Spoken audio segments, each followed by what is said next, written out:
Okay, if you're in your 20s or 30s, I bet you feel this. It's that constant hum in the back of your mind, right? That little voice telling you that you've got to be saving up, getting on the property ladder, and buying a house like yesterday. It is a huge source of anxiety for so many of us, but what if all that pressure is just completely misplaced? So that brings us to the big question. When is the right time to buy your first home? I mean, this is one of the biggest financial decisions of a young person's life.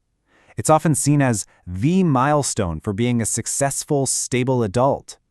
But the source material for today's explainer, well, it has a radically different answer than the one we're all used to hearing. On one hand, you have the conventional wisdom that shouted from the rooftops, buy as soon as you possibly can, get in before the prices get even crazier. But then, there's this other idea from our source material, the right time might be much, much later than you think. And I'm not talking just a few years later, we're talking decades. Let's dive into why. So why the long wait? What's the deal here? Because according to our source, jumping into home ownership early isn't just a financial stretch. It's actually a trap. Yeah, a trap. It's a move that looks so right on the surface, but it's loaded with all these hidden costs that can limit your most important asset, especially when you're young. This quote right here really gets to the heart of the argument. The idea is that when you chain yourself to a massive mortgage too early, you basically become a slave to the economy. Think about it. Your big life decisions, they're not really yours anymore. They're dictated by the constant, grinding need to pay that debt.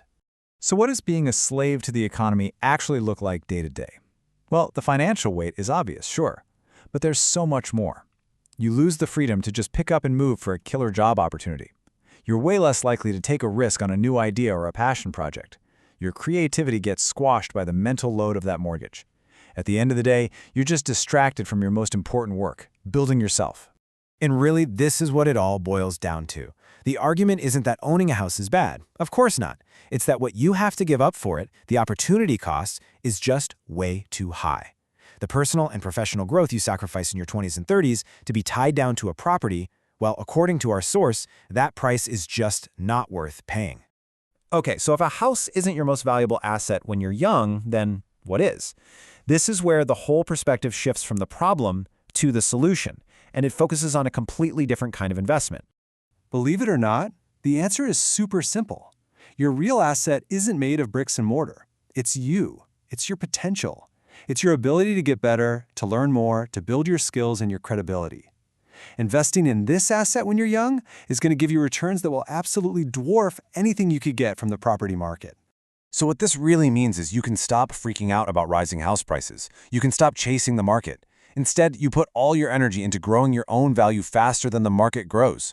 See, if your skills and your income potential are climbing way faster than inflation, you'll eventually blow right past it. And then the house, it becomes an easy purchase down the road, not this desperate struggle you have to do right now.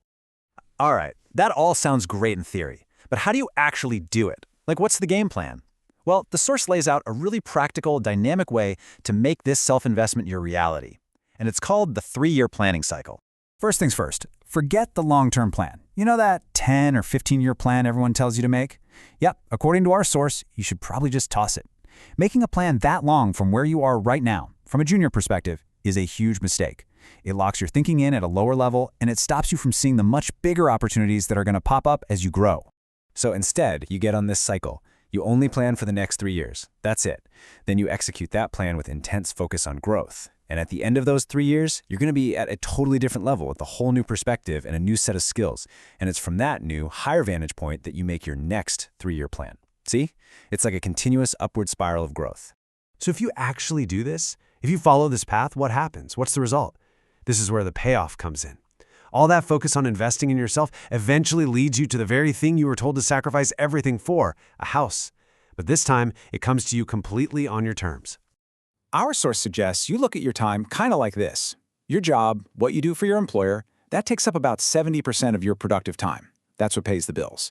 But the magic, the real key to your future, it's all in that remaining 30%. And listen, this is a tough but really crucial message. That 30% of your time isn't just for relaxing or binging shows. It is the time that is specifically allocated for you to study, to learn, to build your skills. This is the engine that drives that 3-year cycle. Using this time effectively is what's going to set you apart and guarantee you're on that upward path. So let's just put these two mindsets side by side. You've got the old priority, right? The conventional wisdom. The main goal is to get a house. You build your life, your career, everything around making that happen, even if it means giving up chances to grow. But the new priority is built around this amazing concept from our source called Shinyong. It's a Korean word that basically means your credibility, your trust, your reputation. So instead of trying to acquire property, your number one goal is to build this. You focus on becoming so skilled, so reliable, that your reputation itself becomes your most powerful currency. And here it is.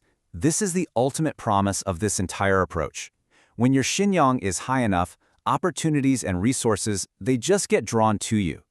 After you've gone through a few of these growth cycles, maybe by your late 40s, buying a house isn't a struggle anymore.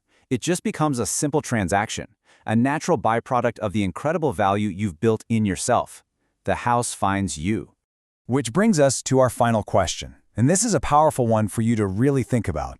If you just took the house off the table for now, and instead you made building your skills and your credibility the absolute number one priority, what would you do differently in the next 3 years? Who could you become?